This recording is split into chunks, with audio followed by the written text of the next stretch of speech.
So welcome po sa Jesus Our Abundant Life Church. Nakalagay po dyan, we are a church where everyone is captivated by Jesus. Tayo po isang iglesia na laglag ang panga. Hangang-hanga po tayo kay Kristo sa tinapos po niyang gawa. We are conscious of the cross and the resurrection. Hindi po tayo conscious, mga kapatid, sa ating mga gawa, sa ating mga performance na kulang-kulang at kapos. Conscious po tayo sa tinapos na gawa ni Kristo. Characterized by grace, not by law, not by performance. And we celebrate the new covenant. Ano po? Dito po sa church natin, ipinapangaral po natin, mga kapatid, ang ebanghelyo ni Kristo. Ito po yung mabuting balita ng biyaya. Ang mensahe, purong mensahe ng tinapos niyang gawa doon sa krus at muling pagkabuhay. Kung hindi ka pa ligtas, maliligtas ka. Kung ikaw naman ay ligtas na, mapapalakas ka, mapapatatag ka. Kaya para po sa mga makakapanood ng video upload na ito, hindi na po kasi tayo nag-live, pero pag na-upload na po yung video upload na ito, mga kapatid, please paki-share po, paki-like para mas marami pa po ang makinabang, mapalakas, mapatatag. Higit sa lahat, maligtas. Amen? Ready na po ba kayo, mga kapatid, salita ng Diyos? Amen. Praise God. Tinalakay po sa atin ni Pastor James last October 12. Babalikan na naman natin si Pastor James. Yung katotohanan po, mga kapatid, nasa pamagitan po ng tinapos na gawa ni Kristo sa krus at muling pagkabuhay, ikaw ay ano na? Ikaw ay ano na, kapatid? Santo. Batiin mo nga yung santong katabi mo. Ayan. Hello, Saint. Ano, tas banggitin mo yung pangalan niya. Hello, Saint. Ayan. Ano po? Tayo po ay santo na. In fact, meron po tayo rito nga, Santo Papa. Ayan po. Naka-yellow po. Pakitaas po kamay ng ating Santo Papa. Ayan. Praise God. So sa 1 Corinthians chapter 1 verse 2, mga kapatid, ito po sinasabi. To the church of God. Kanino raw? To the church of God that is in Corinth, to those sanctified in Christ Jesus, called to be saints, together with all those who in every place call upon the name of the Lord Jesus Christ, both their Lord and ours. Bago po tayo pumalaot doon sa tunay nating pag-aaral, magkaroon lang po muna tayo ng ilang observations mula po sa talatang ito. Una, hindi po building ang church, kundi taong Kristiyano. So kung narinig nyo na po yung katotohanan ito po ay review na lang sa inyo. Pero kung ngayon nyo lang po naisip, ngayon nyo lang po narinig, ito po sinasabi ng talata. Hindi po building ang church, kundi taong Kristiyano. Kasi tayo po, pinalaki po tayo sa katuruan na tara, tayo ay mag-church. Pumunta tayo sa church. Ano po? Pero hindi po. Sapagkat ang taong Kristiyano, siya yung church. Kasi the word church, mga kapatid, is from the Greek word ecclesia. Na yung ecclesia ay galing pa po ito sa dalawang salita na Greek. Na ek, na ang ibig sabihin po ay out from and into. Mula sa, papasok sa. Yun ang ibig sabihin ng ek. No? Yung kaleo naman means to call. So pag pinagsama mo po yung ecclesia, mga kapatid, it means people called out from the world and to God. Taas nga po kamay ng mga tinawag ng Panginoon mula sa sanlibutan. Tayo po yun, mga kapatid. So therefore, tinawag tayo mula sa sanlibutan, pero hindi tayo pinastambay. Tayo po ay pinapasok sa kaharian ng Diyos. Therefore, tayo po yung church. Ano? Kaya nga po, the outcome being the church, the mystical body of Christ. No, yung universal and total body of believers. Kaya lahat po ng born again, lahat po ng Kristiyano, dito po sa Asia, doon po sa South America, sa North America, sa Europe, ano po, sa Africa, mga kapatid, sa Australia, doon sa mga nagyayelong Antarctica, and then Arctic. Lahat po ng Kristiyano, mga kapatid, is considered the universal church. Tayo naman dito po sa Alangilan, tayo po ang local church. No po? Kalipunan ng mga sumasampalataya kay Kristo. Ano po? They are called out from the world and into His eternal kingdom. Kaya sa totoo lang, hindi po tayo pumupunta sa church, tayo po ang church na pumupunta sa isang lokasyon. Kaya ang lokasyon mang yan, mga kapatid, ay nasa ilalim ng puno ng mangga. O yung lokasyon ay, mga kapatid, ay nasa isang maliit na restaurant. O yung lokasyon ay, mga kapatid, ay nasa isang garahe. O yung lokasyon ay, mga kapatid, ay nasa isang gusali. Tayo yung church, tayo po yung nagpupunta sa isang location. This is not the church. Kapag umalis na po tayo rito, hindi po ito church. Ito po ay building lang ng Jesus Our Abundant Life Church. Sabi mo sa katabi mo, ikaw ang church. Amen mga kapatid? Number 2 observation mula doon sa ating talata. Dahil kay Kristo, ang church o ang taong Kristiyano ay sanctified at tinatawag na saint. Balikan lang po natin ng konti yung word study natin. The word sanctified is the Greek word hagiadzo. Nang ibig sabihin mga kapatid, ikaw ito, to regard as special. Sabi mo sa katabi mo, hi, special. Kasi sanctified ka eh. Ikaw ay hindi ikaw ay natatangi, ano? Ikaw ay natatangi. Okay? You are sacred. Ikaw ay ukol sa Diyos. Nag-exist ka ngayon, pero ikaw ay para kay God. Hindi ka na para sa libutan ito kasi inilabas ka na nga niya. Amen mga kapatid? You are holy. Ikaw ay banal. And of course, alam na po natin ito mga kapatid na ang holy, ginawang holy sa atin in the first place ay yung ating born again spirit. Kasi nga po, ito pong behavior natin ay unti-unti pang isine-set apart para kay Lord habang ikaw naman ay nagko-cooperate sa Kanya. Amen mga kapatid? Pero you are banal already. You are set apart. Ikaw ay ibinukod, inireserba, inilaan. Yan po ibig sabihin ng sanctified. So yung sa katabi mo, ikaw yon. Pero ikaw ay saint. No? Ito po yung kapatid nung hagiadzo, yung hagios. The word saint is the Greek word hagios, na ang ibig sabihin po ay something that is set apart, ikaw yun, and therefore, different. You are distinguished. You are distinct. Bakit? Because it is special to the Lord. Tagalogin natin, inihiwalay, sapagkat hindi ito katulad ng karaniwan. Amen? So ikaw, hindi ka na ordinaryo. Hindi ka na pangkaraniwan, hinihiwalay ka na ni God. Marangal ito at naiiba dahil natatangi ito sa Diyos. Amen? Payag ka ba kapatid? So therefore, kung payag ka, palakpakan po natin si Lord. Ito na po yung identity natin mga kapatid. Tayo po ay sanctified saint habang hindi pa po tumitigil si Lord sa pagbabago sa atin. Number 3 observation, mabilis lang po ito. Ang saint hindi patay, kundi buhay. Kaya nga po, sinulatan po ni Pablo yung church sa Corinth. Sabi niya, to the church of God in Corinth. Tanong, kung patay na po sila, ba't sila susulatan ni Pablo? Sino ang eng-eng? Si Pablo. No? Kung patay na po yung sinusulatan niya. Pero hindi po eh. Yung mga saints, sinulatan niya buhay. Bagamat ayon po sa history, 70% po mga kapatid ng mga Kristiyano noon ay illiterate, pero at least may 30% na pwedeng bumasa nung sulat ni Pablo. Bakit po buhay? Kasi sinulatan. At may posibleng makabasa. No po? So yun po ang saint. Of course, ang saint namamatay. Marami na po tayong kilalang saint na namatay. Pero hindi po sila namatay tapos naging saint kasi sineran mo ng gospel nung namatay. Hindi po. Ang mabuting balita ay ibinabahagi lamang sa mga buhay. Hindi po tayo nagbabahagi ng mabuting balita sa patay. Because it is appointed for man to die once. Ilang beses lang daw po mamamatay ang tao? Once. And after that, sabi ng Hebrews 9:27, the judgment. So, habang buhay ka, habang buhay po kayo at di pa kayo sumasampalataya kay Kristo, dito na po kayo mag-decide. Sampalatayanan nyo na po si Kristo. At pag sinampalatayanan po ninyo si Kristo, magiging ano kayo? Saint. Saint na buhay. Again, tingnan mo nga yung nagliliwanag na saint, yung sanctified na saint. Sa katabi mo, hello, saint. Buhay yan. Mainit-init yan. Number 4, observation. Ang saint ay hindi pinapanalanginan. Amen? Linawin po natin yan. Kasi tinuro po sa atin, maliit pa po tayo, tinagtad po tayo ng maraming saint. Pero ayon doon sa verse, mga kapatid, 1 Corinthians chapter 1, pakibalik nga po natin, Sister Banji. To the church of God that is in Corinth, to those sanctified in Christ Jesus, called to be saints, now notice, together with all those in every place. Kasama alangilan? Yes. Call upon the name of our Lord Jesus Christ, both their Lord and ours. So ang saint ba mga kapatid, tinatawagan?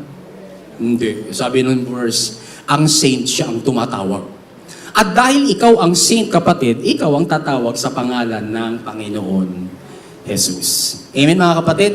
So, hindi patay, hindi pinapanalanginan, siya ang nananalangin. Praise God. So, yun po, tayo po ay mga santo na. Paniwalaan natin. Amen, mga kapatid? Now, gusto ko po uling ipakita sa inyo ito. Yan. Ano yan? Yan po, mga kapatid, ay illustration ng isang Swiss Army knife. Wala po akong makita talaga mas maganda-ganda pa. Pero siguro naman po, nakakita na kayo ng ganyan. Isang Swiss Army knife. Marami pong gamit yan, depende po sa combination ng nabili ninyo. Minsan, nandyan po sa combination ng nabili ninyo, may large blade, small blade, may nail file, may scissors, may wood saw, may metal file, may metal saw, may magnifying glass, ang dami nito. May Phillips screwdriver, may fish scaler, may hook disgorger, may ruler in centimeters and in inches, may pliers, may wire cutter, may wire crimper, may can opener, may 3mm slot screwdriver, may bottle opener, may 6mm slot screwdriver with wire stripper, may LED light, may USB flash drive, may hoof cleaner, mga kapatid, meron pong shackle opener, may marlin spike, may electrician's blade, may wire scraper, pruning blade, pharmaceutical spatula, cuticle pusher, mga kapatid, cyber tool, bit driver, may chisel, may keyring, may scale tools, may tweezers, may toothpick. Ilang beses mong gagamitin yung toothpick, ano? Pero nga nung yung Swiss Army, gagamitin ko lang yung toothpick.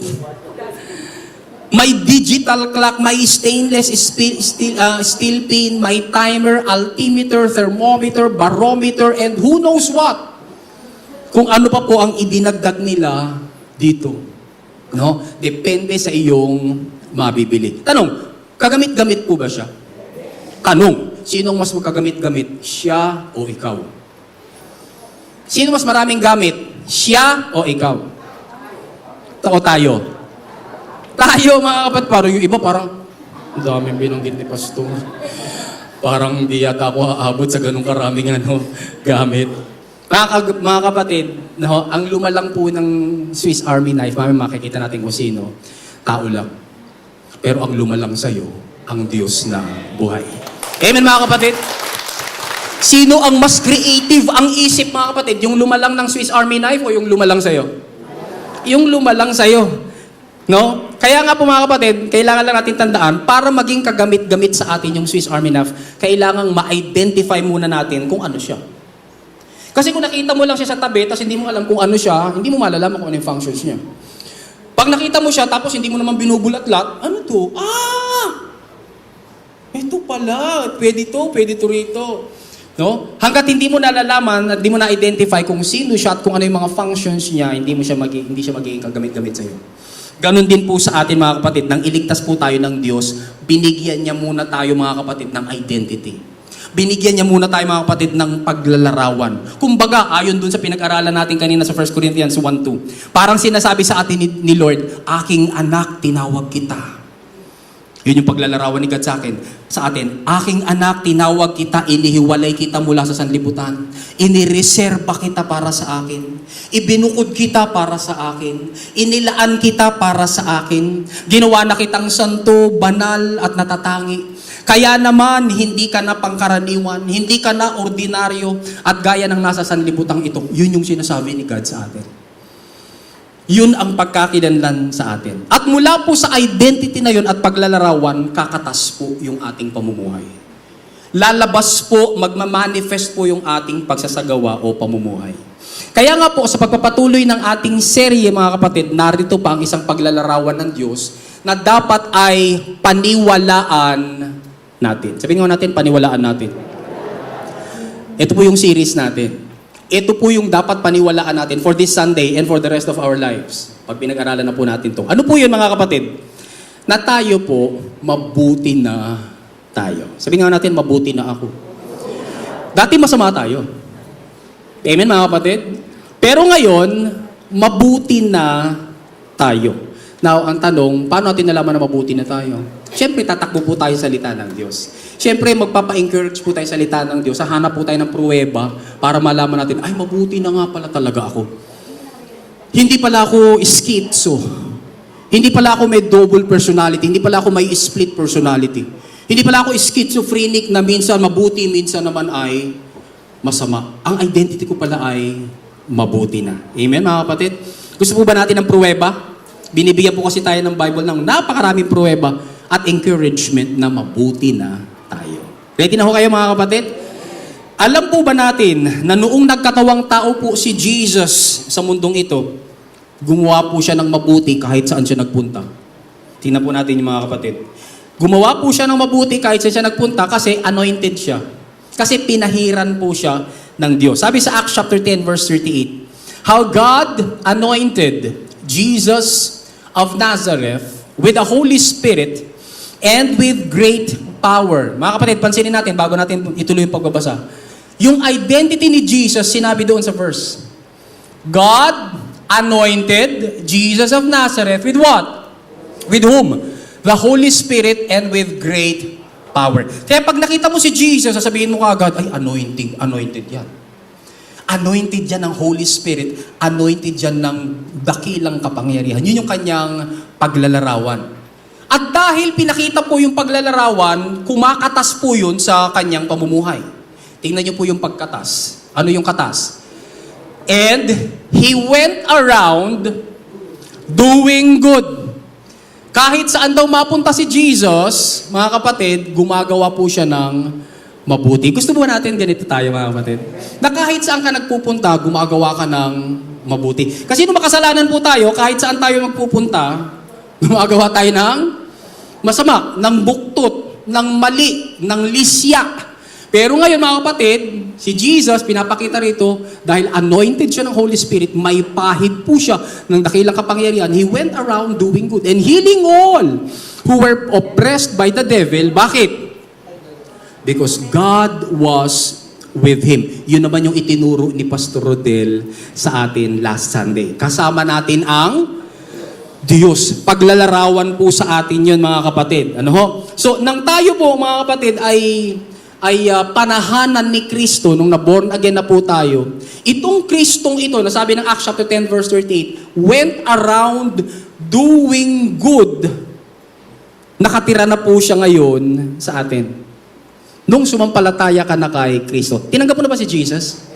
Therefore, kung tinanggap mo na si Jesus, nasaan si Jesus? Sabi ng mga bata, nandun po sa langit. Ano? Nasaan na si Jesus, mga kapatid? Tinanggap natin siya. Sa atin na po siya. Nakatira. Ano ho? Bakit? Kasi nga, siya po na gumagawa ng mabuti, nanahan na po siya sa atin. Nung sumampalataya po tayo sa Kanya, nung nagtiwala na po tayo sa tinapos niyang gawa doon sa krus at muling pagkabuhay. Pero bago po siya tumira sa atin, nag-general cleaning muna siya. Nasubukan mo na bang lumipat ng bahay? Pag lumipat ka ba ng bahay, kapatid, basta ka na lang magpapasok ng mga muebles mo at mga hindi, mga kapatid. Bago ka lumipat, kung yan man ay bagong bahay, yan man ay lumang bahay, kapatid, anong ginagawa natin? Nililinis muna natin. Ano po? General cleaning muna natin. Lahat ng sulok. Pinapabanguhan. Ano po? Nililinis, sinasabon, iniis-is para maayos na maayos. Tapos saka tayo papasok. Ganon din po ginawa ni Jesus. Tayo po mga makasalanan, nilinis niya muna, pinatawad niya po muna tayo. Bakit? Kasi sabi sa John chapter 1 verse 29, mga kapatid, siya ang kordero ng Diyos na aalis ng mga kasalanan. Kaya nung nilinis po tayo ni Lord, pinatawad niya tayo sa lahat ng ating mga kasalanan, nilinis niya po tayo, inayos mga kapatid, sabi sa Ephesians 1:7, Colossians 2:13, 1 John 2:12, pinatawad po tayo sa lahat ng ating mga kasalanan. Nung malinis na po tayo, saka tumira sa atin si Jesus. Sinong Jesus? Ito, yung gumagawa ng mabuti. Yung Jesus who went around doing good. Nakatira na po siya sa atin. Kaya tingnan niyo po sabi ni Pablo sa Galatians 2:20. My old self has been crucified with Christ, and it is no longer I who live. Sino raw nakatira sa iyo, mga kapatid? But Christ lives in me. Mga kapatid, pinapaniwalaan ba natin yung nakatira talaga sa atin si Jesus? Amen. Pag nasa CR ka ba, kasama mo si Jesus?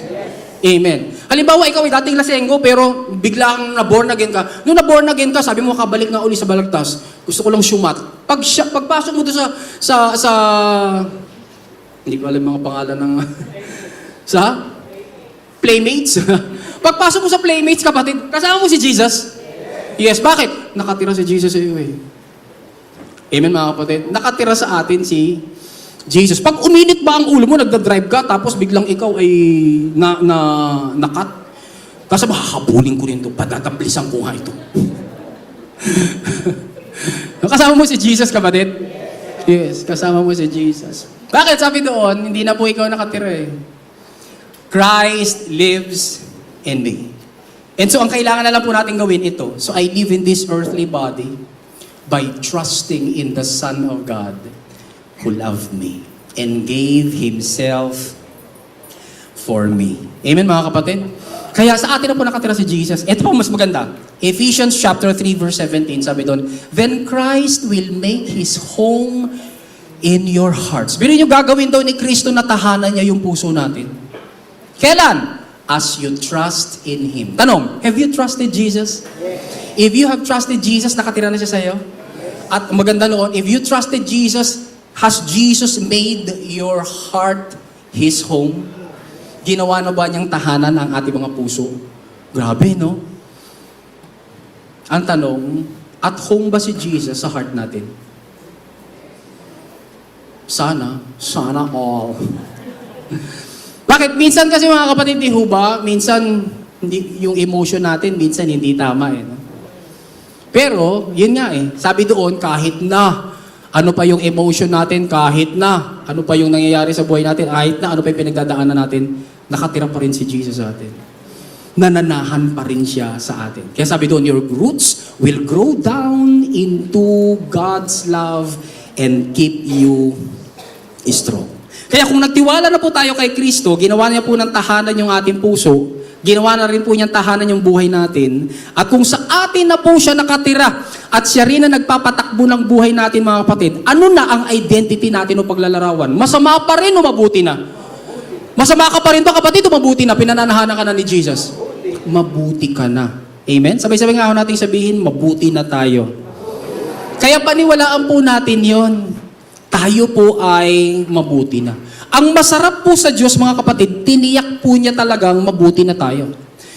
Sigurista po si God. Tiniyak po niya na makakagawa po talaga tayo ng mabuti. Paano? Tingnan po sabi sa Romans chapter 15 verse 14. Personally, sabi ni Paul, I am convinced about you. Kumbinsidong-kumbinsido ako sa inyo, mga taga-Roma. Alam nyo yung Greek word, yung word na convince is the Greek word paitho. Hindi ko na lang po naisulat. To be so convinced that one puts confidence in something or someone. To be so convinced na sa sobrang pagka-convince mo sa bagay o sa kung sino man, nilalagay mo yung iyong pagtitiwala doon. Bawa, napadaan ka sa isang bayan, tapos doon may perya. No? Tapos matagal ka na hindi nakakasakay ng Ferris wheel. Alam mo naman na yung Ferris wheel sa mga perya-peryang inaalis, tas ikakabit ulit. Safe ba yan?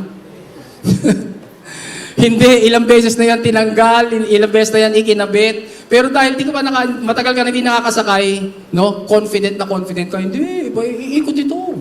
No, ayos ito. So sumakay ka. Anong ginawa mo? Python.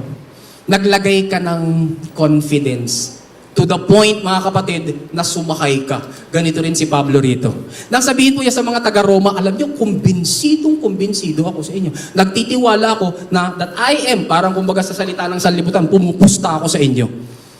No po? Sabi niya, anong sa mga bagay convince si Paul sa Romans? That you yourselves are full of goodness. Sabi mo sa katabi mo, you are full of goodness. Nakatira na sa iyo si Jesus. Tapos, ikaw, pinuno ka pa niya, kapatid, ng kabutihan.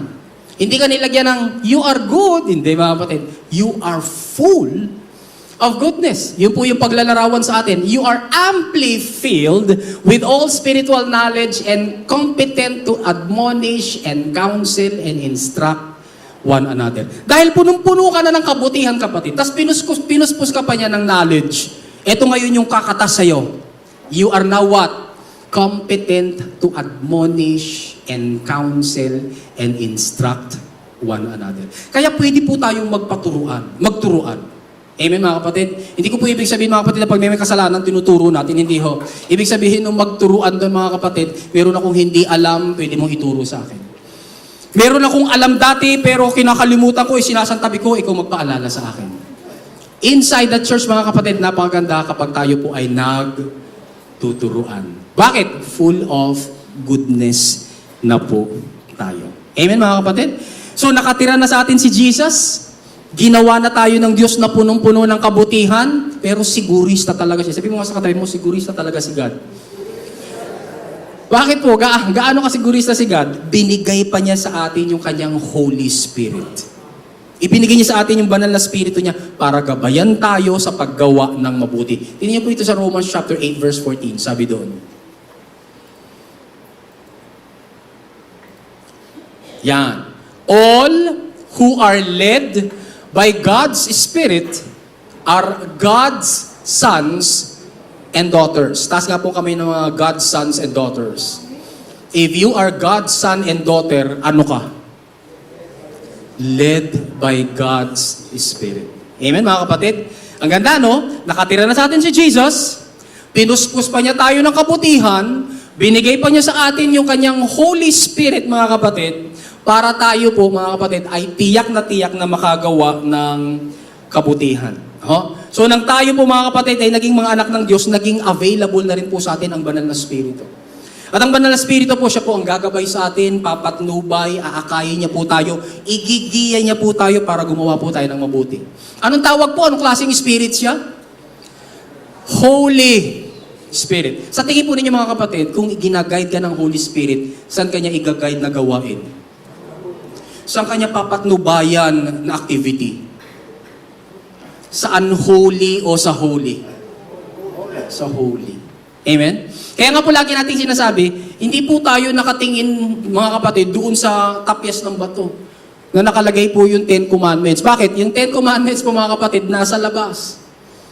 Pero si Jesus nasa loob. Amen, mga kapatid? Sa 10 Commandments nakalagay po doon, mga kapatid, huwag kang magnanakaw.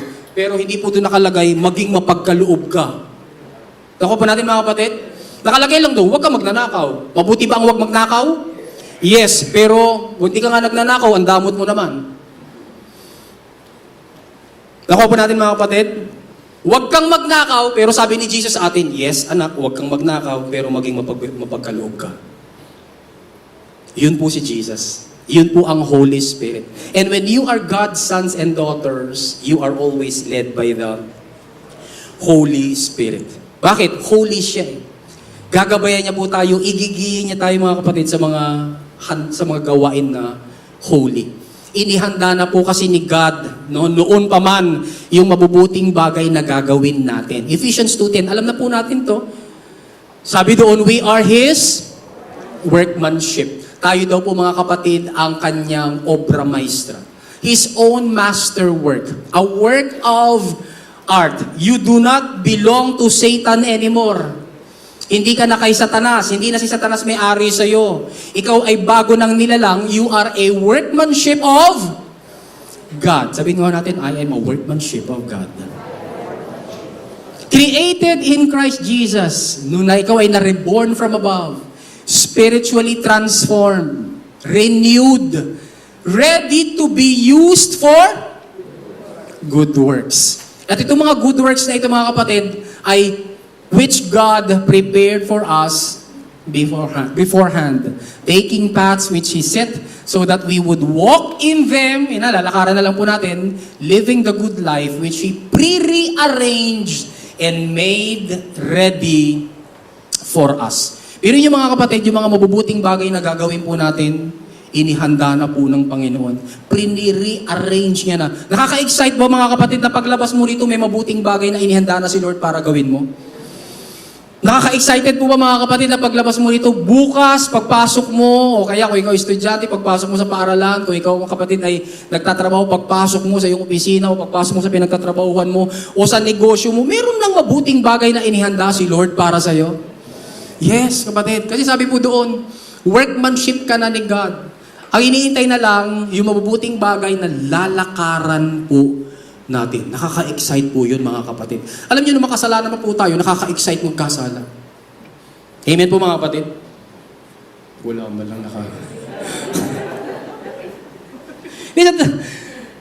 Ano po kayo? Amin po kayo, mga kapatid. Aminan po tayo. Nung makasalanan ka, mga kapatid, excited po bang gumawa ng kasalanan? Oo. May thrill. Pinagpaplanuhan mo nga eh. Tama, mga kapatid?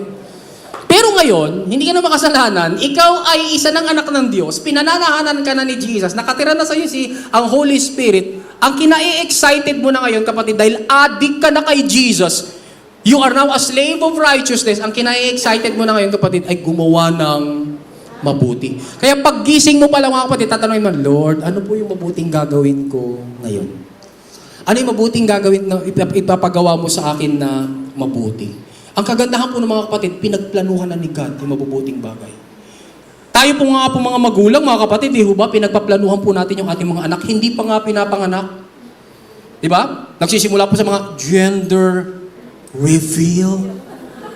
Ano po? May blue, may pink, kung ano-ano. Pinagpaplanuhan na po natin yun. Pagka alam mong buntis na, di ba? Natutuwa po. Yeah! Bagong ikinasal, tapos pagkatapos ng nabuntis na siya, tapos natuwa ka na, tapos magpaplano na kayo. Kung ano po ang kulay ng room, ano pong crib ang bibilhin, ano yung mga lampin, ayan na lang, yung sa atin na lang, yung pinaglumaan. Ipasa mo na lang dyan. No? Pinagpaplanuhan po natin. Tapos pagka naipanganak na, lumaki na, pinagpaplanuhan mo saan papasok, elementary, high school, college, anong kurso. Sinabi na nga ng anak mo na gusto niya vulcanizing, gusto mo doktor. Sinabi na nga na yun ang gusto, no? Pero pinagplanuhan mo siya, okay, ito. Tapos pagkatapos ng pagka nagkaroon na ng girlfriend yan, nagkaroon na ng boyfriend yan, anong susunod? Kasama ka pa rin sa pagpaplano sa kasal, tama ba? No, kasama ka pa rin doon sa pagpaplano, pagka nag-ano na, tawag doon? Bulungan. Pagka nagkita-kita na, kung sino yung mga makakaaway, hindi. Pag nakita-kita na kung sino yung makakaisang pamilya, ayan, sasabihin, ay di sa pagpapakasal po, huwag po nating akapin ang mga hindi po natin kayang akapin. Ayun, ano ibig sabihin? O huwag po tayo masyado maging magastos. Yung kaya lang po ng pamilya. Ayun, gano'n, nag-uusap na po yun. Pinagpaplanuhan po yun. Tapos pag ikinasal na mga kapatid yung anak mo, natatapos na ba yung plano mo para sa anak mo? Hindi pa rin eh. Bakit? Kasi excited ka naman doon sa magiging apo. Pati ikaw, sasawsaw ka pa rin. Lola ka na. Sasawsaw ka ngayon doon sa pagpaplano, pati doon sa iyong apo. Tapos habang tumatanda po yung mga anak mo, mamamatay ka na lang. Nagpaplano ka pa para sa mga anak mo? Yes. Oo. Ano naman ang iiwan mo? Gaano karaming utang ang iiwan mo sa iyong mga anak? Ano? Pagpaplano mo, dito bigyan natin sa panganay, malaki trabaho mo. Nagibigyan natin sa bunso, negosyante yung bunso. No, hindi. Pinagpaplanuhan po, kanino mapupunta itong ganito. Mula po sa cradle hanggang doon sa grave. Pinagpaplanuhan po natin yung mga mahal natin. Amen, mga kapatid? Sino mas magaling magmahal? Ikaw sa anak mo o ang Diyos sa iyo? Ang Diyos sa atin. Hallelujah! Amen? Kung galing pala tayo kagaling pagplano para sa mga anak natin, mas magaling naman magplano si Lord sa atin.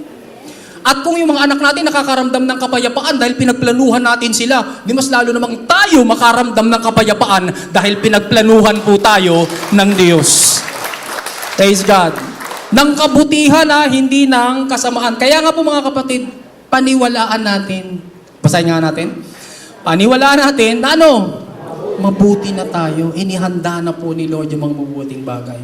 See, nakatira na po sa atin si Jesus. Ginawa na tayo ng Diyos na punong-puno ng kabutihan. Ibinigay na niya po sa atin yung kanyang Holy Spirit to guide us, to lead us sa paggawa ng mabubuti na noon pa man, mga kapatid, pinagplanuhan na niyang gawin natin. Lahat ito, mga kapatid, to make us good and to help us to do good.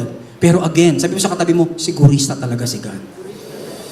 Ibig sabihin, hindi pa siya tapos.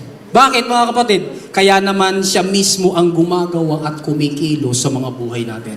Tingnan po sabi sa Philippians chapter 2, verse 13. Sapagkat ang Diyos ang gumagawa sa inyo. Sino raw gumagawa sa atin mga kapatid? Ang Diyos. Para saan? Upang naisin ninyo at gawin ang ano? Ang kanyang mabuting layunin. Good o bad? Good. Sinong gumagawa sa atin mga kapatid? Si God. Kaya nga alam na po natin dahil nakatira na po siya sa atin, pag kami nilagay po siya sa ating isip na good, siya yun. Kasi sabi doon, no, siya daw po ang gumagawa sa atin upang inyong naisin. May desire. Magdi-desire ka ngayon ng kabutihan at pag yung kabutihan yun ay mabuti, no? Ay yung gawain yung desire na yun ay mabuti, alam mong siya yun. Pero kapag yung desire na yun mga kapatid ay masama, alam mo hindi siya yun. Alam mo yun ay tukso ng kaaway. Tapos ang kagandahan kay God, hindi niya lang tayo binibigyan ng desire, binibigyan niya rin po tayo ng ability to work out that desire. To live out that desire. Sabi doon, ang Diyos ang gumagawa sa inyo upang naisin ninyo at gawin. Alam niyo minsan mga kapatid, maganda po minsan yung good intentions. Uy, alam mo, buti nakita kita. Kasi isang linggo nakitang naaalala. Oh, gusto ko kitang kausapin, gusto kitang gawan ng mabuti, etc. etc. O tara, gawan mo na ako ng mabuti. Ito, nakita mo na ako. Bukas na lang. Ano? Ang ganda ng intention. Ang ganda po ng desire. Pero nung gagawin na, ay bukas na lang. Ay sa isang linggo na lang. Ay sa susunod na lang. No? Ibibigay ko sana sa kanya to eh. No? Ano nakalagay dyan sa regalo mo? Merry Christmas 2023. Hindi na naibigay. No? Pero ang ganda ng intention nung 2023. Pero hindi na naibigay, 2025 na. Sabi mo sa katabi mo, ibigay mo na yan. Ma-expire, no? Hindi na-expire yun. Mag yun eh. Hindi na-expire. Kaya lang, nakalagay nga lang doon, Merry Christmas 2023. Yun nga lang. Yun lang. Ano po? So, sabi po dito, sa paggawa daw po na mabuti, si God nagbibigay sa atin ng naisin. Pagka nilagay na ni God sa iyo yung naisin na gawa na mabuti, gawin mo na. Kung may kakayanan ka na, kung may pera ka para bilhin yon, o kung may kakayanan ka, malakas ka naman, wala ka naman sakit, wala ka naman pwede mo naman siyang puntahan. No, kung ang paggawa ng mabuti kapatid ay humingi ka lang ng tawad doon sa taong yon at siya naman ay nasa kabilang barangay lang, hindi humingi ka na ng tawad. Amen mga kapatid? Bakit? Kasi lalabas na naman si Jose Marichan. Nakalabas na nga eh. Ano po? Ba't yung ibang tao kung nagpapatawaran lang pag Christmas? No, parang feel nilang magpatawad. Kasi nga, Pasko daw. Pero yung po ba sabi ng gospel? Hindi po mga kapatid. Ang sabi po ng gospel, forgive one another. Mamaya dadaanan po natin. So pag nilagay na ni Lord yung naisin, no, kasama po doon yung kakayahan na gawin po yung naising iyon. Bakit? Kasi nga, mabuti na tayo. So biruin mo naman natin mga kapatid, nakatira na sa atin si God the Father. Nakatira sa atin si God the Son. Nakatira sa atin ang God the Holy Spirit. Tapos tayo po ngayon mga kapatid, pinuno pa niya ng kabutihan, pero hindi pa siya tapos. Sigurista siya kasi, pinagkaloob niya sa atin ngayon ang kanyang biyaya. Para talagang makatiyak siya, nagagawa tayo ng mabuti. Yan po sabi sa Titus chapter 2. Balikan lamang po natin to. Sabi doon, sapagkat, nahayag na ang kagandahang loob ng Diyos. Ano daw ang nahayag? Yung grasya, yung biyaya ng Diyos. Ano ang dala-dala ng grace? Nagdudulot ng kaligtasan sa lahat ng tao. Kaya tayo pong lahat naligtas by grace. Through faith. Ibig sabihin, pinanampalatayanan mo yung biyaya ng Diyos na libre, walang bayad, binibigay sa iyo. Through the finished work of Jesus. Nagdudulot po ng kaligtasan yung biyaya ng Diyos. Pero hindi po natatapos po doon yung gawain ng biyaya ng Diyos. Kasi sabi sa verse 12, ito ang nagtuturo. Sabihin nga natin, nagdudulot, nagtuturo. So, nung niligtas na po tayo mga kapatid, hindi natapos doon ang grace ni God. Ito naman ang nagtuturo sa atin. Na ano? Number 1, talikuran ang makamundong pamumuhay at damdaming makalaman. Yan po yung pamumuhay natin nung tayo po ay nasa sanlibutan pa. Pero nung na-born again kasi tayo mga kapatid, unti-unti ang binabago sa atin. Amen mga kapatid? Kaya kung lasenggo ka noon, tas na-born again ka, lasenggo ka pa rin? Hindi na. Ikaw ay santo na naglalasing. Maliwanag pa mga kapatid? Ikaw ay santo na, binanal ka na, born again spirit mo, banal na, pero naglalasing ka pa. Kaya kung adik ka noon, nung ikaw ay di mananampalataya, nung na-born again ka, ano ka na ngayon? Santong kabayo. Santong adik. No? Nag-aadik. Kaya ngayon, doon ka ngayon aayusin ni Lord. Santo ka na, palalabasin ngayon ng Panginoon, babaguhin ka ng Panginoon, unti-unti. Papait na yung lasa ng kung ano man. Sasabihin ko sana, beer. Mapait naman talaga yung beer. Na po, mawawala na yan, unti-unti. Tapos binabago ka na ng Panginoon. Amen, mga kapatid? Sabi mo sa katabi mo, magbago ka na. Bago ka kunin ni Lord. No? Now, sa mixture, mga kapatid, pag tayo po nasa mixture, ang pinagdidiinan po natin yung behavior. Kaya ngayon, sasabihin po natin, yan ba naman ang born again? Naglalasing pa. Yan ba naman ang born again? Naninigarilyo pa. Yan ba naman ang born again? Tumataya pa sa kung saan-saan. Kasi nga, nakatingin po tayo saan? Sa gawa. Yun po yung unti-unting binabago.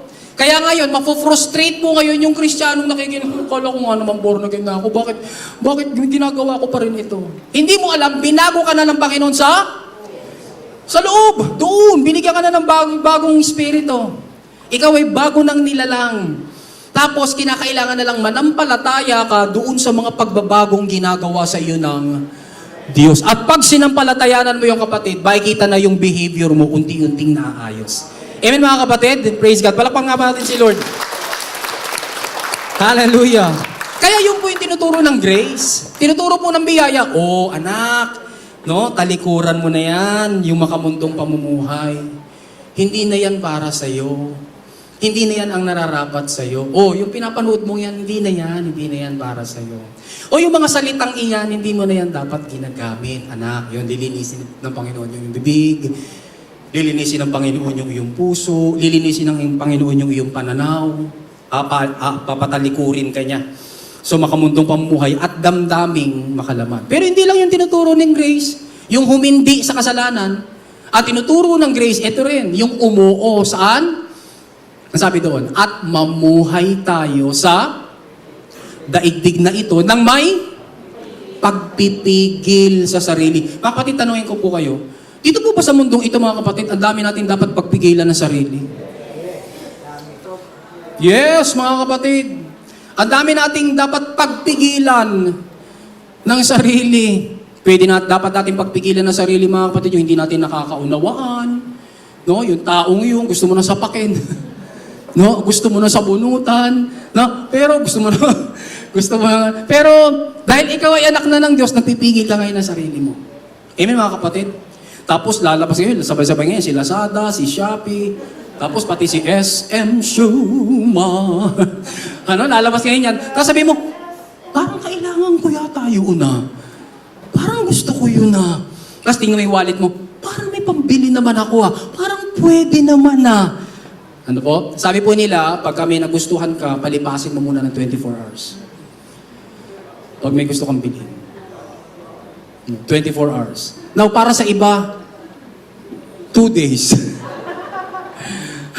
Kung may gusto kang bilhin. Tapos bakit makakita mo ba? Ikaw ay mahihimasmasan.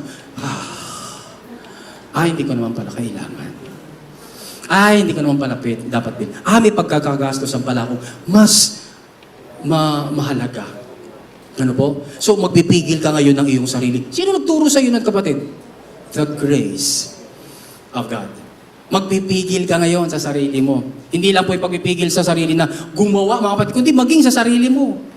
Pipigilin mo rin yung sarili mo kasi yung self-control ay bahagi din ng fruit of the Spirit, love, joy, peace, patience, kindness, goodness, faithfulness, gentleness, and self-control. Yun ang turo ng Holy Spirit. Nasaan nakatira ang Holy Spirit? Sa atin din. So talagang ang dami na nagtutulong-tulong para makagawa po tayo ng mabuti. Bakit? Sabi mo sa katabi mo, mabuti na nga kasi tayo eh. Sabi po doon, pinipigil po natin sarili natin, ano pa, mamuhay tayo sa daigdig na ito na matuwid at karapat-dapat sa Diyos. Ano po, nakita natin kanina mga kapatid, yung sanctified, ikaw ay hinirang, ikaw ay iniwalay, ikaw ay ibinukod, ikaw ay inilaan. Para kanino? Kay God. Kaya sabi naman doon, di mamuhay po tayo ng karapat-dapat sa Diyos. Bakit? Hiniwalay na nga tayo para sa Kanya eh. Amen mga kapatid? Conflict mga kapatid, yung kapag inihiwalay ka na kay God, tapos dito ka pa rin. Ang kakampi mo pa rin mga kapatid, yung losing team. Nilipat ka na nga sa winning team. No? Tingnan niyo po mga kapatid sa huling verse sa Revelation. Panalo tayo. Tayong mga anak ng Diyos, panalo. Kaya isinulat na. So therefore, you are now in the winning team. Huwag ka na lumipat pa sa losing team. So tayo po, humindi sa kasalanan, sabi doon, tuturuan tayo ng grace. Tapos umuo tayo sa kabanalan, tuturuan tayo ng grace. Pero dahil hindi pa naman tayo kinukuha ng Panginoon, sabi ng verse 13, habang, hinihintay natin yung pinagpalang araw na ating, nasa taas, na inaasahan. Ito ang araw na mahahayag ang kaluwalhatian ng ating dakilang Diyos at tagapagligtas na si Jesucristo. Na naghandog ng kanyang sarili, ito yung finished work, upang palayain tayo sa lahat ng kasamaan at linisin tayo, ito na mga kapatid, sabay-sabay nating basahin, upang maging kanyang sariling bayan na masigasig sa paggawa ng mabuti. Ganda, no? Tingnan mo nga yung katabi mo, masipag yan gumawa ng mabuti. Kasipag niyan gumawa ng mabuti. Amen? Tingnan niyo po yung mga anak niyo, kasipag magligpit niyan. Kasi pag maghugas ng mga plato niyan. Kasi pag mag-make ng kanilang mga bed. Kasi pag magligpit ng kanilang mga unan, tsaka ng mga kumot. Amen mga kapatid? Kasi pag magpatay ng ilaw, pag walang gumagamit. Ng electric fan, pagka walang gumagamit. Ng aircon, pag walang gumagamit. Amen mga kapatid? Pili niyo mga kapatid, minsan nakabukas yung aircon mo, nag-aircon doon yung ipis. Yung langgam. Yung butiki. Nalimutan mong patayin. Bayad. So, pero mga kapatid, tinuturuan po tayo ng Lord. Sabi mo sa katabi mo, I am patient with you. Sabi nyo nga, Pastor, we are patient with you. Amen, mga kapatid. Salamat po. Maging mapagpasensya po tayo sa isa't isa. Tingnan niyo po natin yung mga ilang translations para makita lang po natin. Sabi ko sa American Standard Version, zealous of good works. You're a zealot. Sabi sa Amplified, enthusiastic for doing what is good. Sabi sa Christian Standard Bible, eager to do good works. Mga kapatid, imagine po natin ganito tayo sa church. O ganito ka sa pamilya nyo, lahat ng member ng pamilya, eager to do good works. Biglang magluluto ka na para sa mga anak mo, sasabihin sa'yo ng 5-year-old, Mami, ako na lang magluluto. Diyan lang po kayo, Mami. At ako po ang magluluto. Kasi nga, eager siya to do good works. Pero nyo, nag-aagawan po tayo na gumawa ng mabuti sa pamilya. Nag-aagawan po tayo. Tay, wag na po. Ako na po magwawalis. Tay, ako na po. Ayan. Tinitina nyo buhok nyo. Tay, ako na po ang magtitina ng buhok. Pero nyo, nag-aagawan po tayo ng paggawa ng mabuti kasi eager tayo. Sabi ito, Dwayne Rames, American pursuer of good works. Ano ibig sabihin ng pursue, mga kapatid? Hinahabol mo yung good works. Nang hinahabol ka. Sabi sa International Children's Bible, always wanting to what? To do good things. Yan na po tayo, mga kapatid. Sabi sa New Living Translation, totally committed to doing good deeds. Yan na tayo, mabuti na tayo. Sabi sa Voice, passionate about doing the right things. Praise God. Ito na po mga kapatid, ang uri ng pagkatao na mayroon tayo ngayon. Palapakan nga po natin si Lord. Praise God. Kaya, basahin natin, paniwalaan natin, mabuti na tayo. Hindi ka na masama kapatid, hindi ka na makasalanan, ikaw ay santo, ikaw ay banal, ikaw ay mabuti. Ilabas nga ulit natin mga kapatid si SAK. Yan. Si Swiss Army Knife. Inimbento po ni Carl Elsener na isang Swiss cutler o isang manghahasa. Yun po Tagalog ng cutler. Hindi ho manggagahasa. Manghahasa. Ang unang version ng Swiss Army Knife noong 1891 para pagaangin ang buhay ng lahat ng sundalo ng Swiss Army. Nilikha po niya mga kapatid ang Swiss Army Knife para sa ikabubuti ng sinumang gagamit nito. Now, nais ko pong sabihin sa inyo mga kapatid, paalala sa inyo na di hamak na mas marami po tayong gamit kaysa sa Swiss Army Knife. Kaya naman, inihiwalay na po tayo ng Diyos mula sa pagiging makasalanan, mula sa sanlibutang ito mga kapatid. Inihiwalay na po tayo, tinawag niya tayo, inireserba upang maging Kanya at para sa Kanyang kaharian. At upang maging kagamit-gamit po tayo sa Kanyang layunin, nilinis niya po tayo perfectly, completely, pinatawad po tayo sa lahat ng ating mga kasalanan.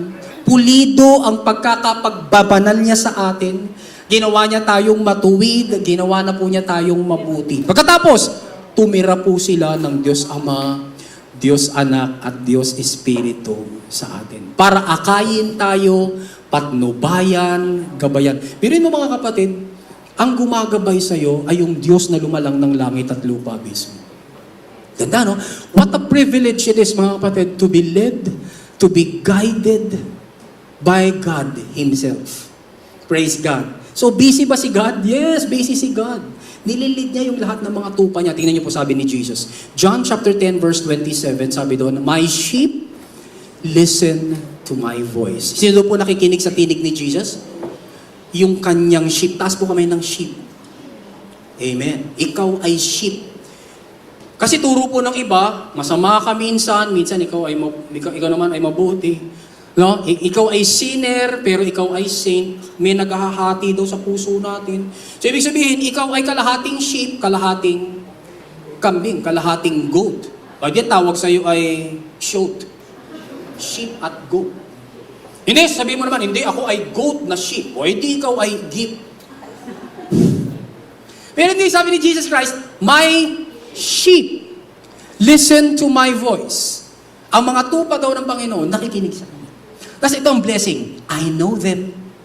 Naalala po natin yung message natin sa Matthew chapter 7 verse 21, yung gumagawa ng mabuti, tawag ng Lord. Tapos sabi ni Lord, lumayo kayo sa akin, I do not know you. So hindi po yun patungkol sa mga Kristiyano na hindi maliligtas. Hindi ho mga kapatid. Turo po ng mixture yun. Kasi ang mga Kristiyano, yung mga sheep, kilala ni Jesus. Sabi mo sa katabi mo, kilala ka ni Jesus. Sarap, no? Ang sarap na tayo po mga kapatid, kilala ni Jesus. Therefore, pag yung sheep ba ni Jesus umiiyak sa gabi kasi may problema, kilala niya. Kino-comfort ba ni Jesus? Kasi siya yung pastor? Yes, kapatid. Pag yung sheep ba ni Jesus umiiyak kasi may sakit siya, may nararamdaman siya, sabi niya, Lord, mamamatay na ba ako? Naintindihan ba siya ni Jesus?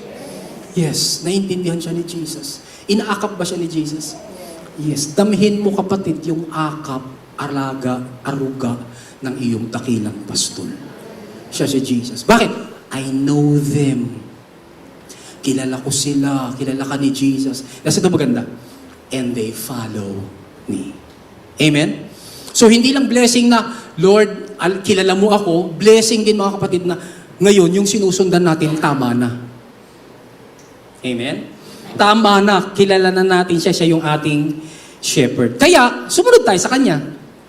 Alam niyo po ba mga kapatid, yung New Testament, isinulat po yan. Pag nakakabasa tayo sa New Testament ng mga aral, instruction, parang utos, parang ipinapagawa sa atin, sinasabi lang sa atin ng Panginoon na, yes, anak, yan yung kaya mo nang gawin ngayon.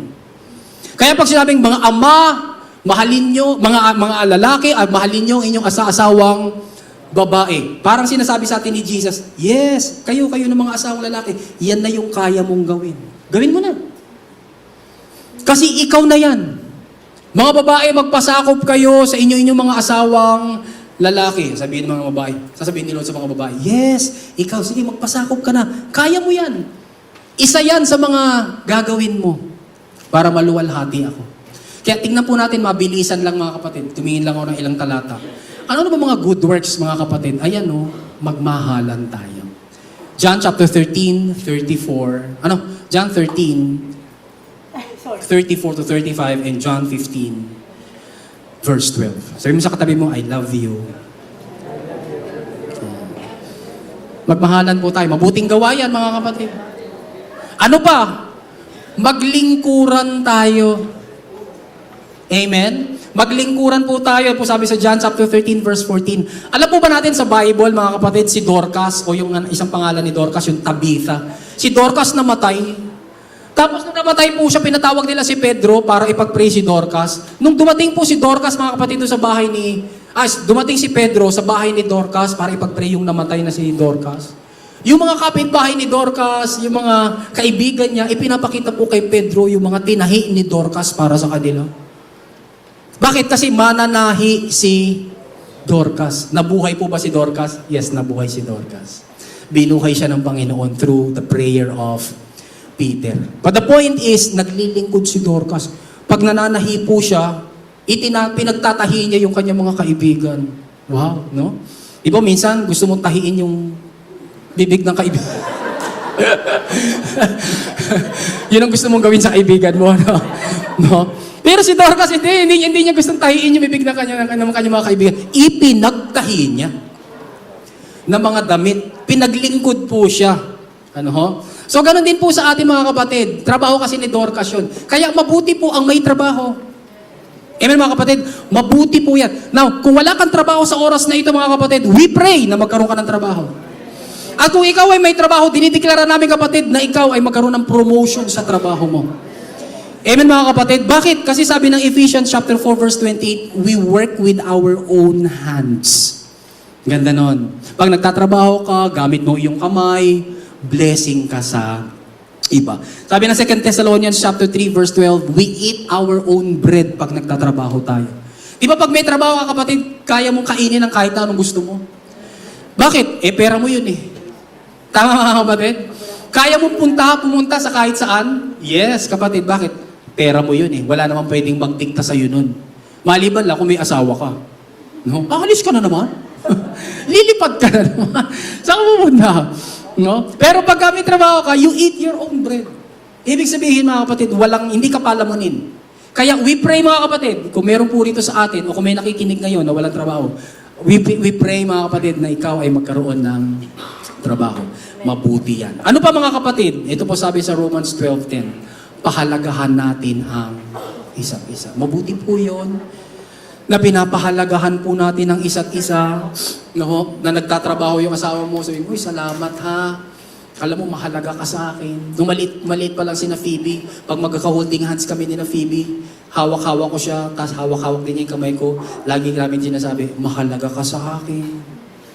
No? Na-touch ako nung siya po ay dalaga na. No? Nang siya po ay nagsabi sa akin, Tay, mahalaga ka sa akin. Pa-food panda naman siya. Di ba? Magpahalagahan po tayo sa isa't isa. Bakit? Kasi mahalaga tayo talaga eh. Hindi ka naman kapatid, walang halaga eh. Nung makasalanan po tayo mga kapatid, pinapawalang halaga natin yung ginagawa para sa atin ng iba. Pero ngayon, bukas na yung iyong mga mata, nakikita mo na yung mga kabutihang ginagawa sa iyo ng iyong kapwa. Lalo na kung mahal mo sa buhay. So, let us give importance to one another. Ano ba? Magkaisa po tayong palagi. Romans 12:16. Kaganda po sa isang church mga kapatid na nagkakaisa. Amen mga kapatid? Hindi po pinagkakaisahan si pastor. Nakikipag-isa kay pastor. Ano po? So magkaisa po tayo sa paglilingkod sa Panginoon. Magkaisa po tayo mga kapatid sa paggawa ng mabuti. Magkaisa po tayo sa pagbabahagi ng mabuting balita sa mga hindi pa nakakilala kay Kristo. Magkaisa po. Ang dami pong pwedeng pagkaisahan. Ano? Next, palakasin po natin ang isa't isa. Totoo mga kapatid, hindi naman po lagi malakas tayo. Tama mga kapatid? So pag nakita mo yung kapatid mo, o nakita mo, hindi lang sa inside the church, sa family, kilala naman po natin mga kapatid, no?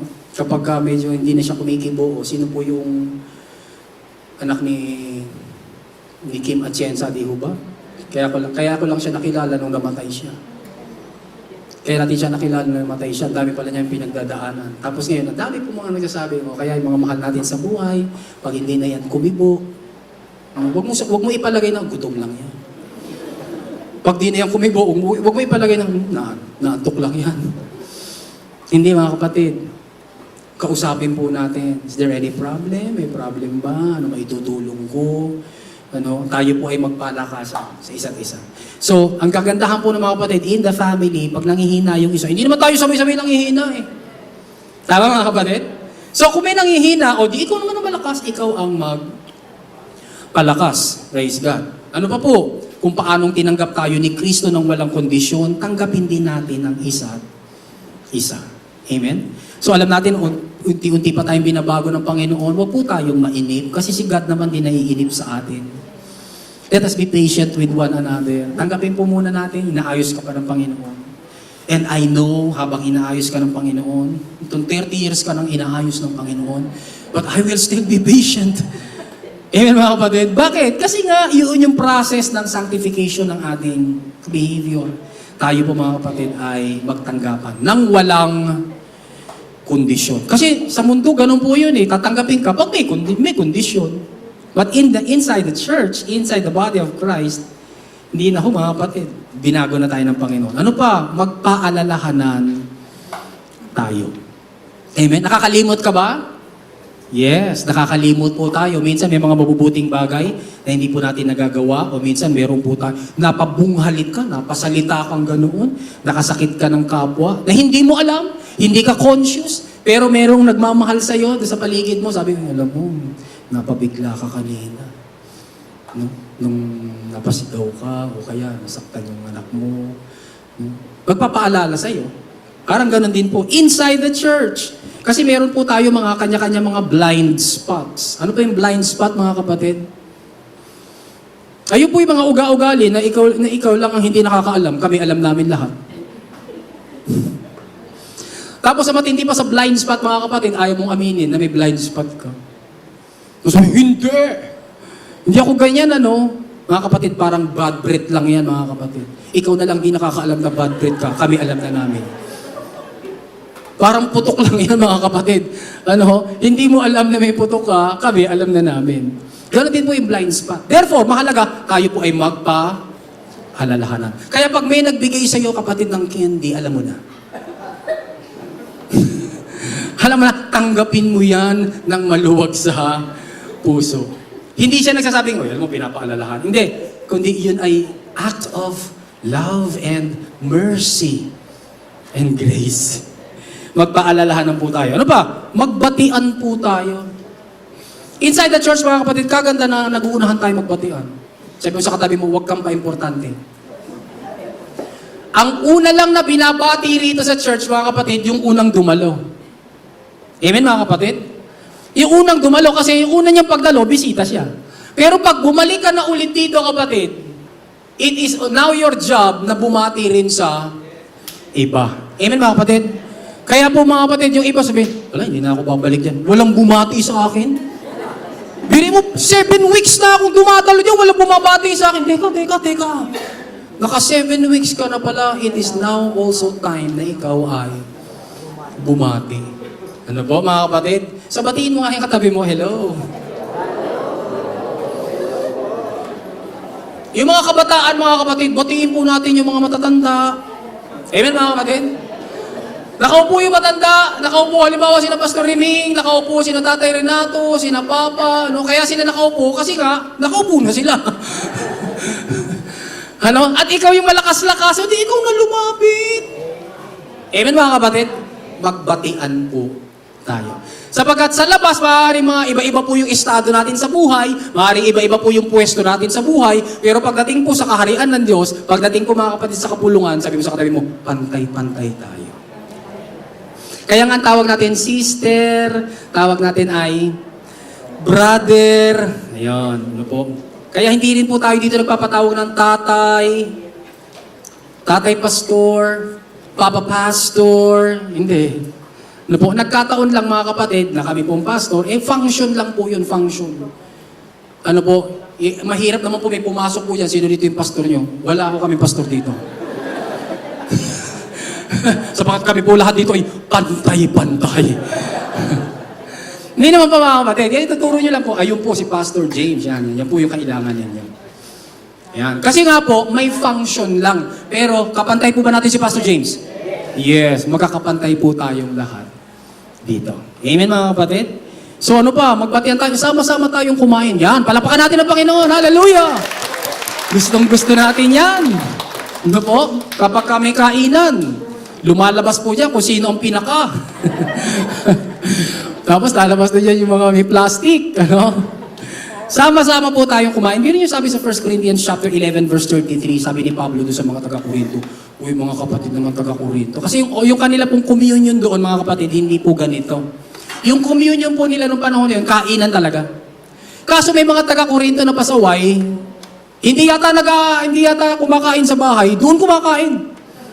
Tapos inuubos po nila yung pagkain, wala na pong makain sa kanilang breaking of the bread. Kaya sabi ni Paul, maghintayan naman tayo. In fact, kaya nga may sakit sa atin yung ang iba kasi sobrang dami nyo nang kumain. Ano po?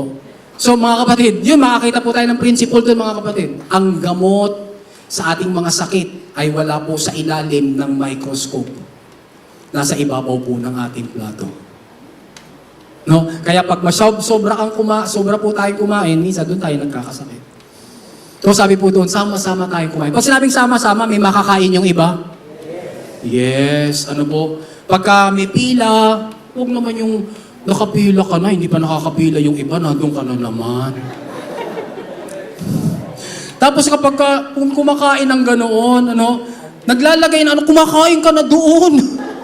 Doon ka naman sa mesa kumain. Pagbigyan mo naman kami, hindi pagdating mo sa kabilang dulo, nakain mo na lahat, pipila ka na ulit. Sama-sama po tayong kumain. Praise God. Kaya po, pagkainan po tayo. Sige. Amen mga kapatid. Magkainan tayo mamaya. Amen. Next, mag-alagaan daw po tayo. Amen. Sino rito gusto ng alaga? Yes, ako gusto namin ng alaga. Mag-alagaan po tayo mga kapatid. Ano pa? Magtulungan tayo sa pagpasan ng problema. Ano po? Huwag mong solohin yan kapatid. No? Bigay mo rin, iparamdam mo sa akin para nang sa gayon magawan kita ng mabuti. Alam niyo sabi sa 1 Timothy chapter 6, 17-18, yung mga mayayaman daw po mga kapatid. No? Ay wag daw po maging maramot. Sabi doon, maging generous daw po, ready to share. Taas po kami na mayaman. Praise God. Yung iba, taas na kami na mayaman. Ayan. Praise God. Paniwalaan natin mga kapatid. So sabi po doon, tayo daw po, maging generous. Maging ready to share. Tumulong po tayo. Ano pa sabi mga kapatid? Maging mapagpaumanhin tayo sa isa't isa. Yung mga konti-konti lang naman ng mga pagkukulang, nadulas lang naman ng konti, kinarga mo na ng 2 taon. Yung binanggit sa'yo. Parang sinabi lang naman sa'yo, Pastor, parang naninipis na yung loob mo 2 years mo nang dibilati. Yung mga ganon, yung mga salita lang na bitawan, may isa salita na nagbiro. Alam niyo, may isa kasi in the church family, mga kapatid, di ba, dahil close na po tayo, mga kapatid, tayo po ay nakakapagbiro na sa isa't isa. Tama po ba, mga kapatid?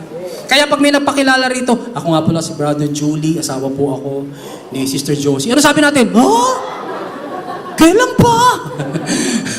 Biro lang po yun mga kapatid. Pero minsan, dahil magkakasama na po tayo sa church, minsan baka pag hindi po tayo nakapagdahan-dahan, nakapagsalita po tayo ng hindi natin sinasadya, o sumobra tayo ng konting biro, minsan nakakasakit po tayo. Ano po? Kaya pagka gano'n naman, mga kapatid, pag alam mong nakasakit ka, di sorry. Pero kung hindi niya alam, hindi siya naging conscious, sabi mo sa katabi mo, palampasin mo na. Malampasin mo na lang. No? Magpaumanhinan po tayo. Ano pa? Maging mabait tayo sa isa't isa at magpatawaran. Kasi nakakagawa po tayo ng kasalanan sa isa't isa. Kakulangan. Maging, magpasakupan po tayo sa isa't isa na itinuturing natin na mas mahalaga ang iba kaysa sa atin. Amen? So hindi porket, yung pastor, o siya yung pinakaano doon, o siya na masusunod sa lahat. Hindi po mga kapatid. Kaya papaalala ko po sa inyo mga kapatid, dito po sa church natin, hindi po ako nagde-decide mag-isa.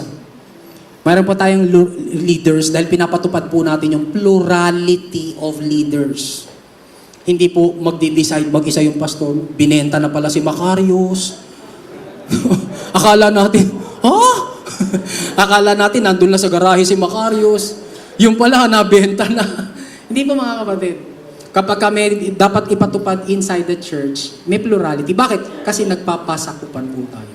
Alam po ba natin mga kapatid, pasakop po tayo sa mga ushers. So pag sinabi ng ushers, kapatid, pwede pang umusok-usok po kayo doon sa harap. Ayan. Kasi nung ka naman lagi doon sa wala naman pong pangalan yung upuan ninyo Ba't dyan po kayo lagi nakaupo? Ayan. Pwede usok-usok naman po ng konti sa harap. Para yung mga malilate ay hindi na po pupunta pa sa harap para saan. Pasako po tayo doon. Doon sa mga sinasabi ng mga ushers. Pag sinabi po halimbawa sa sound system, Pastor, pag nagsasalita ka, medyo ilapit mo ng konti yung mic mo. Huwag naman yung parang ganon. Pasako po tayo sinasabi ng sound system. Boss sila. Pagdating to sa ministry nila, boss po sila doon. Amen mga kapatid? And so, sabi po doon, magpasakupan po tayo. Ituring po natin mahalaga po sila kaysa sa atin. Pasiglahin natin ang isa't isa. Sabi po ng 1 Thessalonians 4:18. Parang encouragement din yan mga kapatid. Ano ba? Magturuan tayo kung paanong gumawa ng mabuti. So dyan papasok yung mga kapatid. Yung tatay, nanay, sa family. O kaya kung may counseling, magturuan po tayo. Magpahayagan po tayo ng pagkukulang sa isa't isa at magpanalanginan. James chapter 5 verse 16. Buksan po natin ang mga tahanan natin para sa isa't isa. Bakit? Kasi ito ay isang, lalo na pagbaluwag yung iyong kalooban. Kaya nga po, ang ganda-ganda nito Kasi, yung cells po natin mga kapatid, originally, yan po ay talagang nasa bahay. Kasi pag dito naman, anong bubuksan mong tahanan pag dito ka? Kaya nga po yung cells natin doon sa mga bahay-bahay, mabigyan ng pagkakataon yung mga members ng cell na mag-host, maging hospitable, maipamuhay po mga kapatid, itong mabuting gawa na ito. Amen? Kung wala ka pang cell, join a cell. Amen? Salamat po sa tatlong cell servant na umamen. Ulitin ko po, kung wala ka pang cell, mag-join ka sa cell. Amen. Salamat po sa 12 na cell servant. Cell servant pa rin. Yung umuho. Ano pa mga kapatid? Wala na po? Wala na. Nabuksan na yung bahay. Ano po? Meron po ako nilista dito mga kapatid. Mga widows sa 1 Timothy chapter 5 verses 9 to 10. Yung mga biyuda na po, sabi po doon, yung mga widows na nag-alaga ng kanilang mga anak, hospitable, they care for the afflicted, mabuti po yan. So kung biyuda na po tayo, kung kayo po ay biyudo na, gamitin po natin yung ating panahon. Of course, mga kapatid, nandiyan pa po yung helping our neighbors. Marami po ito mga kapatid. Donate ng pera pag may nangangailangan, pag may lumindol o mayroong sakuna. Holding the door for strangers, pumasok ka halimbawa sa Wendy's, tapos pag palabas ka na, busog ka na, dahan-dahan ka lumalabas na gano'n, nakita mo yung Grab driver, meron siya maraming order, mano man naman buksan mo yung pintuan para sa kanya. Mabuting gawa po ba yun mga kapatid? Mabuting gawa yun mga kapatid. Offering kind words, yung marunong kang magsalita ng ikabubuti ng iba o yung mga salitang makakapag-encourage sa iba. Kasi nakatira na po tayo mga kapatid sa isang mundong gusto lagi manakit. Gusto lagi mambash. Gusto lagi, ang ganda na nung ginawa mo, may mapupulot, may mapupula pa rin. So wag na po tayong sumama doon. No? Let us offer kind words. Let us pray for one another. Kaya po niyayaya po namin kayo mga kapatid na tayo po ay magpanalanginan. Being a good and honest employee. Ikaw ba ay employee? So maging good ka, maging honest ka. Ang oras ba ng pasok nyo mga kapatid ay alas 8? Huwag kang pumasok ng alas 9. Ang labasan nyo ba ay alas 5? Huwag kang mag-make up ng alas 4. Amen mga kapatid? Being a good and honest Employee. And of course, kung employer ka, being a conscientious employer. Kung may mga tao ka naman na nasa ilalim mo, inaalagaan, mahalin mo sila. Bakit? Kasi kikita yung inyong negosyo habang inaalagaan din natin yung ating mga tao. Mga kapatid, marami po ito eh. Yung husband, yung wife, yung children, yung family, marami po ito. Pero ang maganda po doon, nakatira po sa atin si Jesus. Let Jesus lead you. Let the Holy Spirit guide you. Let our Father, mga kapatid, mold us into the good workmanship na nilalang niya tayo. Amen, mga kapatid? Take away. Ano pong take away natin? Sabay-sabay po nating basahin. Dahil kay Kristo, akong anak ng Diyos ay mabuti na. Kaya sa tulong niya at biyaya, ay gagawa ako ng mabuti. Let us pray. Thank you, Lord. Panginoon, maraming salamat po sa iyong salita. Buhay po ito. Isinulat, yes, 2,000 years ago. Pero pwede po namin pagkwentuhan ngayon at ilapat, Panginoon, sa aming pang-araw-araw na pamumuhay. Salamat, Lord. Binigyan mo na naman kami, Panginoon, ng isang katotohanang dapat naming paniwalaan. Hindi lang kami santo, hindi lang kasama ka namin, Panginoon, kundi mabuti na kami. And Lord, dalangin namin, Panginoon, na sa paggabay mo, kami nga po, Panginoon, ay lumakad sa kabutihan. Kaibigan, kung ikaw ay hindi pa sumasampalataya kay Kristo, magtiwala ka sa Kanya ngayon. Nais kitang samahan sa isang maikling panalangin ng pagkilala kay Kristo. Sabihin mo, Panginoong Jesus, ako po ay isang makasalanan. Ako po ay isang makasalanan. Salamat po Salamat po sa krus ng Kalbaryo. Krus ng Kalbaryo. Pinatawad ninyo Pinatawad ninyo ang lahat kong kasalanan. ang lahat kong kasalanan. Sumasampalataya ako ngayon. Sumasampalataya ako ngayon. Nagtitiwala Nagtitiwala sa tinapos ninyong gawa sa tinapos ninyong gawa sa krus sa krus at muling pagkabuhay. at muling pagkabuhay. Ako ngayon ay ligtas, Ako ngayon ay ligtas. hindi dahil sa aking kabutihan, Hindi dahil sa aking kabutihan. kundi dahil sa inyong mayamang biyaya. Kundi dahil sa iyong mayamang biyaya. Salamat po. Salamat. Ang aking pangalan, Aking pangalan isinulat niyo na ay isinulat sa aklat ng buhay. sa aklat ng buhay. Kailanman Kailanman hindi papawiin. hindi papawiin. Itong aking panalangin Ito ang aking panalangin sa pangalan ni sa Jesus. pangalan ni Jesus. Amen. Amen. Thank you, Lord God, sa patuloy na pagkilos niyo sa amin. Binago niyo na, Panginoon, ang aming espiritu. Mula sa pagiging makasalanan, ginawa niyo na po kaming mga banal. Mabuti na po kami. Salamat po, Panginoon, na aming behavior, patuloy niyo pong inaayos as we submit to you and to your leading. And sa banda-banda riyan, you're going to glorify our physical body pag kami po ay sinundo mo na. Salamat po sa mensaheng ito, Lord God, sa pangalan po ni Jesus. Amen and amen and amen. Mga kapatid, tayo po ay magpipira-piraso ng tinapay.